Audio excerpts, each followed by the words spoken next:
오늘 말씀의 제목이 남을 질투하지 않고 축복해주는 사람이 되는 법입니다.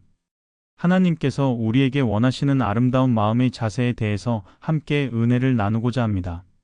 먼저 성경 본문을 보겠습니다. 고린도전서 13장 4절에서 7절까지 말씀입니다. 우리 함께 읽겠습니다. 사랑은 오래 참고 사랑은 온유하며 시기하지 아니하며 사랑은 자랑하지 아니하며 교만하지 아니하며 무례히 행하지 아니하며 자기의 유익을 구하지 아니하며 성내지 아니하며 악한 것을 생각하지 아니하며 불의를 기뻐하지 아니하며 진리와 함께 기뻐하고 모든 것을 참으며 모든 것을 믿으며 모든 것을 바라며 모든 것을 견디느니라. 아멘. 여러분, 요즘 우리가 살아가는 이 시대를 보면 정말 경쟁이 치열해요. SNS를 보면 다른 사람들이 올린 성공 스토리, 여행 사진, 행복한 가족 모습들이 계속 보여요. 그걸 보면서 마음이 편하세요? 아니면 뭔가 찜찜하고 부러운 마음이 들어요? 솔직히 말씀드리면 우리 모두는 질투라는 감정을 가지고 있어요. 다른 사람이 나보다 잘 되는 것을 보면 속상하고 내가 없는 것을 다른 사람이 가지고 있으면 부러워해요. 이런 감정 자체는 인간이라면 누구나 가질 수 있는 자연스러운 감정이에요. 그런데 문제가 뭐냐면 이 질투라는 감정이 우리 마음을 갉아먹고 우리 인생을 불행하게 만든다는 거예요. 질투는 우리로 하여금 다른 사람을 미워하게 만들고 관계를 망가뜨리게 만들고 결국에는 우리 자신을 파괴하게 만들어요. 그래서 오늘 여러분과 함께 나누고 싶은 주제가 바로 이거예요. 어떻게 하면 질투하는 마음을 버리고 오히려 다른 사람을 진심으로 축복해 줄 수 있는 사람이 될 수 있을까요? 하나님이 원하시는 참된 사랑의 모습은 어떤 것일까요? 오늘 여러분에게 이 문제를 해결할 수 있는 3가지 핵심 비결을 말씀드리려고 해요. 이 3가지만 기억하고 실천하시면 여러분도 질투하지 않고 다른 사람을 축복해주는 아름다운 사람이 되실 수 있을 거예요. 질투하지 않고 다른 사람을 축복하려면 첫 번째로 반드시 기억해야 할 것이 뭐냐면 하나님의 사랑으로 내 마음을 채워야 한다는 거예요. 왜 우리가 질투를 할까요? 근본적인 이유가 뭘까요? 바로 우리 마음이 비어있기 때문이에요. 사랑받고 있다는 확신이 없기 때문이에요. 내가 소중한 존재라는 확신이 없기 때문이에요. 마음이 빈 사람은 다른 사람이 가진 것을 보면 빼앗고 싶어져요. 다른 사람이 사랑받는 모습을 보면 시기가 나요. 왜냐하면 자신은 충분히 사랑받지 못한다고 생각하기 때문이에요. 그런데 하나님의 사랑으로 마음이 가득 찬 사람은 달라요. 이미 충분히 사랑받고 있다는 확신이 있으니까 다른 사람을 질투할 이유가 없어요. 오히려 내가 받은 이 큰 사랑을 나눠주고 싶어져요. 요한일서 4장 19절에서 뭐라고 했습니까? 우리가 사랑함은 그가 먼저 우리를 사랑하셨음이라 그랬어요. 하나님이 먼저 우리를 사랑해 주셨기 때문에 우리가 사랑할 수 있는 거예요. 그러면 구체적으로 어떻게 하나님의 사랑으로 내 마음을 채울 수 있을까요? 먼저 매일 하나님의 사랑을 묵상하세요. 아침에 일어나서 가장 먼저 이렇게 고백해 보세요. 하나님이 나를 사랑하신다. 하나님이 나를 선택하셨다. 나는 하나님의 소중한 자녀다. 이렇게 매일 고백하면서 하루를 시작하세요. 에베소서 1장 4절에서 뭐라고 했습니까? 곧 창세전에 그리스도 안에서 우리를 택하사 우리로 사랑 안에서 그 앞에 거룩하고 흠이 없게 하시려고 그랬어요. 하나님이 창세전부터 우리를 선택하시고 사랑하셨다는 거예요. 제가 매일 새벽기도 나와서 가장 먼저 하는 일이 이거예요. 하나님께 감사기도를 드려요. 하나님, 저를 사랑해 주셔서 감사합니다. 저를 하나님의 자녀로 삼아 주셔서 감사합니다. 이렇게 기도하고 나면 마음이 따뜻해져요. 하나님의 사랑이 제 마음을 가득 채워줘요.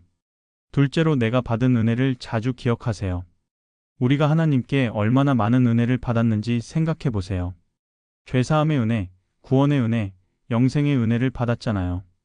또 건강의 은혜, 가정의 은혜, 직장의 은혜도 받았고요. 이런 은혜들을 자주 기억하면 마음이 감사함으로 가득 찰 거예요. 감사함으로 가득 찬 마음에는 질투가 들어갈 자리가 없어요. 시편 103편 2절에서 다윗이 뭐라고 했습니까? 내 영혼아 여호와를 송축하며 그의 모든 은택을 잊지 말지어다 그랬어요. 하나님의 은혜를 잊지 말라고 했어요. 셋째로 하나님과의 개인적인 관계를 깊게 하세요. 기도와 말씀을 통해서 하나님과 더 깊은 관계를 맺으세요. 하나님과의 관계가 깊어질수록 하나님의 사랑을 더 깊이 체험하게 돼요. 시편 91편 1절에서 뭐라고 했습니까? 지존자의 은밀한 곳에 거주하며 전능자의 그늘 아래에 사는 자여 그랬어요. 하나님의 은밀한 곳에서 하나님과 깊이 교제하는 사람은 정말 평안해요.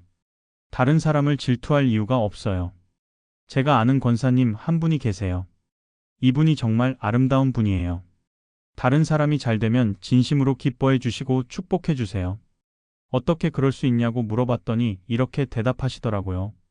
목사님, 저는 이미 하나님께 충분히 사랑받고 있어요.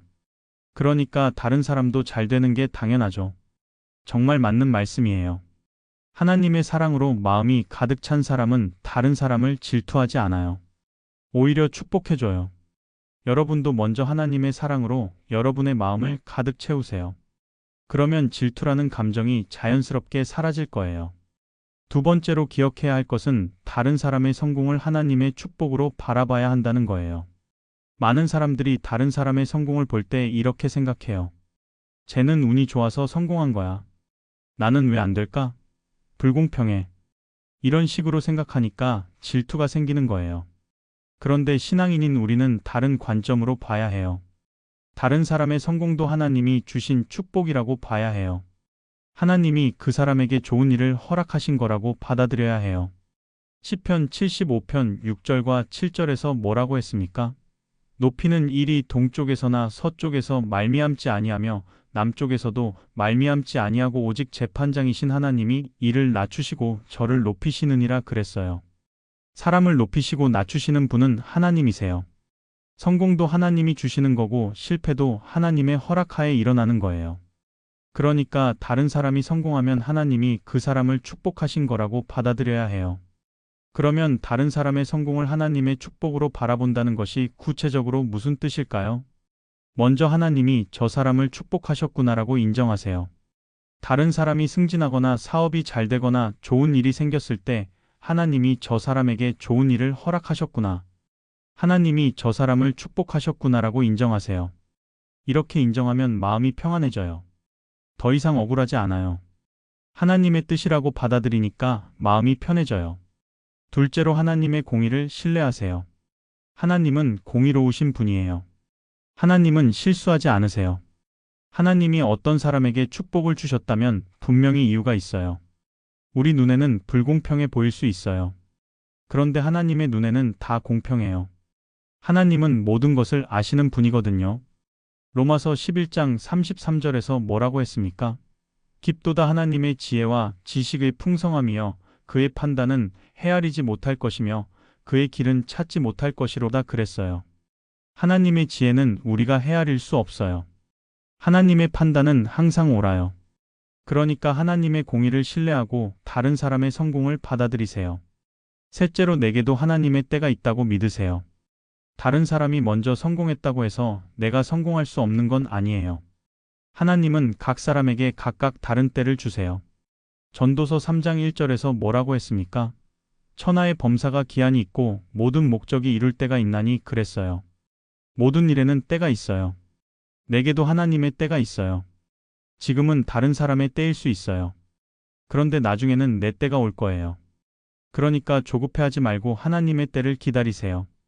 제가 목회 초기에 다른 목사님들이 큰 교회에서 사역하는 것을 보면서 부러워했던 적이 있어요. 왜 저분들은 큰 교회에서 사역하고 나는 작은 교회에서 사역할까? 이런 생각을 했었어요.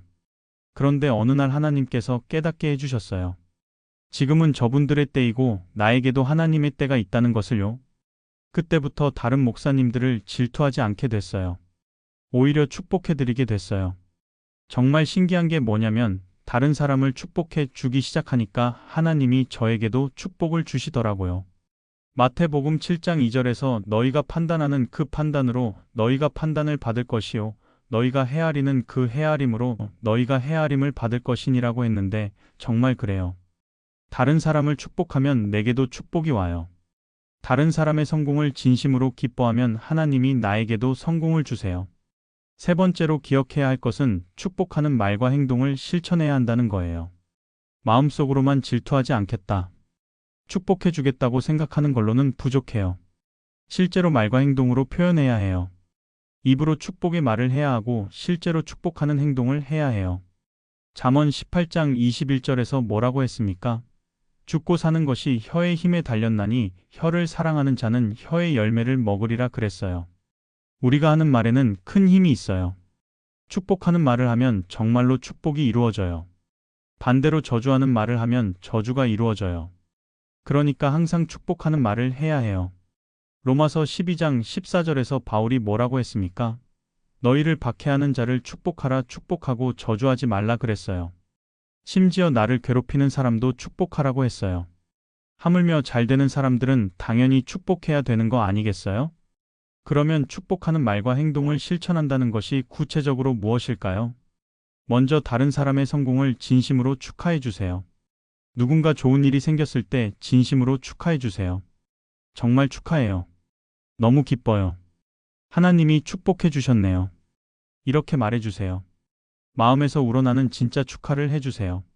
억지로 하는 축하는 상대방도 알아요. 진심으로 기뻐해 주는 축하를 해 주세요. 로마서 12장 15절에서 뭐라고 했습니까? 즐거워하는 자들과 함께 즐거워하고 우는 자들과 함께 울라 그랬어요. 다른 사람이 기뻐할 때 함께 기뻐해 주라고 했어요. 둘째로 다른 사람을 위해 기도해 주세요. 다른 사람이 더 잘 되도록 기도해 주세요. 하나님, 저 사람이 더 축복받게 해 주세요. 더 좋은 일이 생기게 해 주세요. 이렇게 기도해 주세요. 이게 쉬운 일이 아니에요. 우리 인간의 본성으로는 다른 사람을 위해 기도하기 어려워요. 특히 나보다 잘 되는 사람을 위해 기도하는 건 정말 어려워요. 그런데 이렇게 기도하기 시작하면 신기한 일이 일어나요. 내 마음이 변해요. 질투하는 마음이 사라지고 사랑하는 마음이 생겨요. 마태복음 5장 44절에서 예수님이 뭐라고 말씀하셨습니까? 너희 원수를 사랑하며 너희를 박해하는 자를 위하여 기도하라 그랬어요. 원수를 위해서도 기도하라고 하셨는데 좋은 사람을 위해서는 당연히 기도해야 되잖아요. 셋째로 실제로 도움을 주세요. 말로만 축복하지 말고 실제로 도움을 주세요. 다른 사람이 더 성공할 수 있도록 내가 할 수 있는 도움을 주세요. 정보를 나눠주거나 좋은 사람을 소개해 주거나 응원해 주세요. 이런 작은 도움들이 큰 축복이 될 수 있어요. 갈라디아서 6장 2절에서 뭐라고 했습니까? 너희가 짐을 서로 지라 그리하여 그리스도의 법을 성취하라 그랬어요. 서로 짐을 져주라고 했어요. 서로 도와주라고 했어요. 제가 아는 사업하시는 집사님이 계세요. 이분이 정말 아름다운 분이에요. 다른 사업가들이 잘 되면 진심으로 축하해 주시고 실제로 도움도 많이 주세요.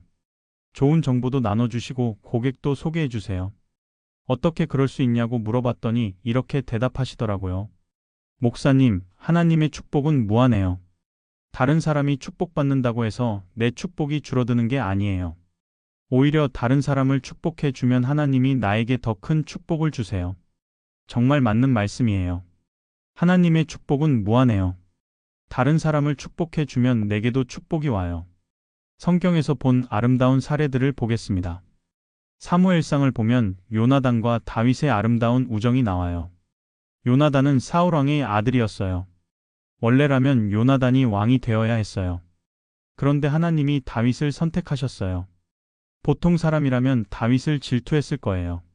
자기 자리를 빼앗는 사람이라고 생각했을 거예요. 그런데 요나단은 달랐어요. 다윗을 진심으로 사랑했어요. 다윗을 보호해주고 도와줬어요. 사무엘상 23장 16절을 보면 사울의 아들 요나단이 일어나 호레시에 있는 다윗에게로 가서 하나님을 힘입어 그의 손을 굳게 하고라고 나와 있어요. 요나단이 다윗을 격려해주고 힘을 푹 돋아줬어요. 정말 아름다운 모습이죠? 자기보다 앞서가는 사람을 질투하지 않고 오히려 도와주고 축복해줬어요. 바나바와 바울의 관계도 마찬가지예요. 사도행전을 보면 바나바라는 사람이 나와요. 바나바는 위로의 아들이라는 뜻이에요. 정말 다른 사람을 격려하고 축복해주는 사람이었어요. 바울이 처음에 예루살렘에 왔을 때 다른 사도들은 바울을 의심했어요. 정말 예수님을 믿는 사람인지 확신하지 못했어요. 그런데 바나바가 바울을 도와줬어요. 사도들에게 바울을 소개해주고 보증을 서줬어요. 나중에 바울이 유명해지고 바나바보다 더 인정받게 됐어요. 그런데 바나바는 질투하지 않았어요. 오히려 바울을 계속 도와줬어요. 바나바가 바울을 질투했다면 초대교회 역사가 완전히 달라졌을 거예요. 바울이 그렇게 큰 사역을 할 수 없었을 거예요. 바나바의 아름다운 마음 때문에 하나님의 역사가 크게 일어났어요. 다니엘의 동료들도 마찬가지입니다. 다니엘서를 보면 다니엘이 바벨론에서 높은 자리에 올랐을 때 다른 총리들과 방백들이 다니엘을 시기했다고 나와요. 그들은 다니엘을 해하려고 모함했어요. 그런데 다니엘의 세 친구 사드락, 메삭, 아벳느고는 달랐어요. 이들은 다니엘을 질투하지 않았어요. 오히려 다니엘을 지지하고 도와줬어요. 이런 아름다운 우정이 있었기 때문에 그들이 풀무불의 시험을 이겨낼 수 있었어요. 서로 질투하고 시기했다면 그런 믿음을 보일 수 없었을 거예요. 반대로 성경에는 질투가 얼마나 무서운 결과를 가져오는지도 보여줘요. 가인과 아벨의 이야기를 보세요. 창세기 4장에 나오는 가인과 아벨의 이야기를 보세요. 형 가인이 동생 아벨을 질투해서 결국 죽였어요. 하나님이 아벨의 제사는 받으시고 가인의 제사는 받지 않으셨을 때 가인이 질투했어요. 하나님께서 가인에게 네가 선을 행하면 어찌 낯을 들지 못하겠느냐고 말씀하셨어요. 회개하고 바로 살면 된다고 하셨어요. 그런데 가인은 회개하지 않고 질투심을 키웠어요. 결국 동생을 죽이는 끔찍한 일을 저질렀어요. 질투가 얼마나 무서운 감정인지 알 수 있어요. 질투는 결국 사람을 파멸로 이끌어요. 요셉의 형들의 이야기도 마찬가지예요. 창세기 37장에 나오는 요셉의 이야기도 마찬가지예요. 요셉의 형들이 요셉을 질투했어요. 아버지 야곱이 요셉을 더 사랑하는 것 같고 요셉이 꾼 꿈 이야기를 들으니까 시기가 났어요. 그래서 요셉을 죽이려고 했어요.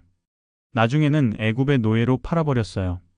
질투심 때문에 친동생을 팔아버린 거예요. 가족이 완전히 망가졌어요. 물론 하나님의 섭리 안에서 모든 일이 합력하여 선을 이뤘지만 형들의 질투는 분명히 죄였어요. 그들은 나중에 그 일로 평생 고통받았어요. 사울왕과 다윗의 이야기도 있습니다. 사무엘상을 보면 사울왕이 다윗을 질투하는 이야기가 나와요. 백성들이 사울은 천천을 죽였고 다윗은 만만을 죽였다고 노래하니까 사울이 질투했어요. 그때부터 사울의 인생이 완전히 망가졌어요. 다윗을 죽이려고 온갖 수단을 다 썼어요. 하나님께 버림받았고 결국 비참하게 죽었어요. 질투가 한 사람의 인생을 완전히 파괴한 거예요. 사울이 다윗을 질투하지 않고 축복해줬다면 얼마나 좋았을까요? 함께 하나님께 영광을 돌렸을 텐데 말이에요. 이런 성경의 사례들을 보면 알 수 있어요. 질투는 정말 무서운 감정이에요. 질투는 사람을 파멸시켜요. 반대로 다른 사람을 축복해주는 마음은 모든 사람을 행복하게 만들어요. 그러면 구체적으로 질투를 이기고 다른 사람을 축복하려면 어떻게 해야 할까요? 첫째로 비교하는 습관을 버리세요. 질투의 가장 큰 원인은 비교예요. 다른 사람과 나를 비교하니까 질투가 생기는 거예요. 그러니까 비교하는 습관을 버려야 해요. 고린도후서 10장 12절에서 바울이 뭐라고 했습니까? 우리는 자기를 추천하는 어떤 자와 더불어 감히 짝하며 비교할 수 없노라. 그러나 그들이 자기로서 자기를 재고 자기로서 자기를 비교하니 지혜가 없도다 그랬어요. 자기와 다른 사람을 비교하는 것은 지혜가 없는 일이라고 했어요. 각 사람은 다 달라요. 하나님이 각 사람에게 주신 은사도 다르고 사명도 달라요. 비교할 수 없어요. 앞으로 다른 사람과 나를 비교하려는 생각이 들면 즉시 이렇게 고백하세요. 하나님, 저는 저만의 독특한 존재예요. 다른 사람과 비교할 필요가 없어요. 하나님이 저에게 주신 은사로 하나님께 영광 돌리겠습니다. 둘째로 감사하는 습관을 기르세요. 내가 가진 것에 집중하고 감사하는 습관을 기르세요. 없는 것에 집중하면 불만이 생기고 질투가 생겨요. 그런데 있는 것에 집중하면 감사가 생기고 만족이 생겨요. 데살로니가전서 5장 18절에서 뭐라고 했습니까? 범사에 감사하라. 이것이 그리스도 예수 안에서 너희를 향하신 하나님의 뜻이니라 그랬어요. 매일 밤 자기 전에 그날 감사한 일 3가지를 생각해 보세요. 아침에 일어나서도 감사한 일 3가지를 생각해 보세요. 이런 습관을 기르면 마음이 감사함으로 가득 찰 거예요. 셋째로 내 은사와 사명에 집중하세요. 하나님이 나에게 주신 고유한 은사가 있어요. 나만이 할 수 있는 사명이 있어요. 그것에 집중하세요. 로마서 12장 6절에서 뭐라고 했습니까? 우리에게 주신 은혜대로 받은 은사가 각각 다르니 그랬어요. 각자 받은 은사가 다르다고 했어요. 예언의 은사를 받은 사람은 예언하고 섬김의 은사를 받은 사람은 섬기고 가르치는 은사를 받은 사람은 가르치라고 했어요. 각자 자기 은사대로 충성하면 돼요. 다른 사람의 은사를 부러워하지 마세요. 내 은사에 집중하세요. 하나님이 나에게 주신 달란트로 최선을 다하세요. 넷째로 다른 사람의 장점을 인정하고 배우세요. 다른 사람이 나보다 뛰어난 점이 있으면 인정하고 배우세요. 질투하지 말고 배움의 기회로 삼으세요. 잠언 27장 17절에서 뭐라고 했습니까? 철이 철을 날카롭게 하는 것 같이 사람이 그의 친구의 얼굴을 날카롭게 하느니라 그랬어요. 서로 날카롭게 해준다는 뜻은 서로 발전시켜준다는 뜻이에요. 다른 사람의 장점을 보고 배우면 나도 발전할 수 있어요. 제가 목회하면서 다른 목사님들에게서 많은 것을 배웠어요. 어떤 목사님은 설교를 잘하시고, 어떤 목사님은 상담을 잘하시고, 어떤 목사님은 리더십이 뛰어나세요. 처음에는 부러웠어요. 때로는 질투도 났어요. 그런데 어느 순간부터 그분들을 배움의 대상으로 바라보기 시작했어요. 그분들의 장점을 배우려고 노력했어요. 질투하지 않고 다른 사람을 축복하는 사람이 되면 어떤 변화가 생길까요? 첫째로 마음이 평안해져요. 축복하는 사람이 되면 어떤 변화가 생길까요? 질투하는 마음은 우리를 괴롭혀요. 밤잠을 못 자게 하고 스트레스를 줘요. 그런데 축복하는 마음은 평안을 줘요. 시편 37편 1절에서 다윗이 뭐라고 했습니까? 악을 행하는 자들 때문에 불평하지 말며 불의를 행하는 자들을 시기하지 말지어다 그랬어요. 시기하지 말라고 했어요. 시기하면 마음이 괴로워져요. 그런데 축복하면 마음이 평안해져요. 둘째로 인간관계가 좋아져요. 질투하는 사람은 다른 사람들이 피해요. 누가 질투하는 사람과 가까이 지내고 싶겠어요? 그런데 축복하는 사람은 모든 사람이 좋아해요. 잠언 11장 25절에서 뭐라고 했습니까? 구제를 좋아하는 자는 풍족하여질 것이요 남을 윤택하게 하는 자는 자기도 윤택하여지리라 그랬어요. 다른 사람을 축복하는 사람이 결국 축복받는다는 뜻이에요. 다른 사람을 윤택하게 하는 사람이 자기도 윤택해진다는 거예요. 셋째로 더 큰 축복을 받게 돼요. 이게 가장 신기한 일이에요. 다른 사람을 축복하면 하나님이 나에게 더 큰 축복을 주세요. 누가복음 6장 38절에서 예수님이 뭐라고 말씀하셨습니까? 주라 그리하면 너희에게 줄 것이니 곧 후히 되어 누르고 흔들어 넘치도록 하여 너희에게 안겨주리라. 너희가 헤아리는 그 헤아림으로 너희가 헤아림을 받을 것이니라 그랬어요. 주면 받는다고 했어요. 축복하면 축복받는다는 거예요. 하나님의 법칙이에요. 제가 실제로 경험한 일이에요.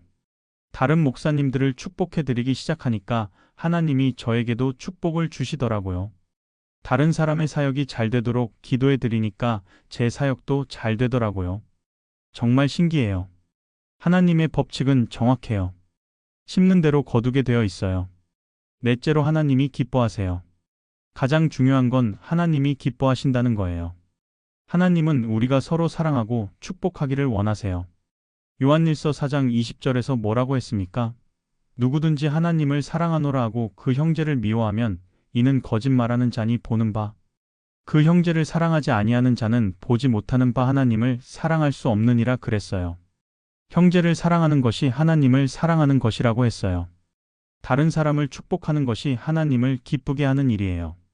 그러면 구체적으로 어떻게 다른 사람을 축복할 수 있을까요? 첫째로 축복의 말을 자주 하세요. 축복받으세요. 잘 되시기를 바라요. 하나님이 도와주실 거예요. 이런 말을 자주 하세요. 말에는 정말 큰 힘이 있어요. 축복의 말을 들으면 그 사람이 정말 힘을 얻어요. 용기를 얻어요. 둘째로 SNS에서도 축복하는 댓글을 달아주세요. 요즘 SNS 시대잖아요.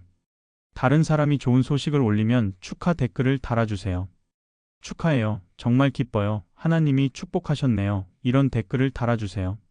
작은 관심이지만 그 사람에게는 큰 힘이 될 수 있어요.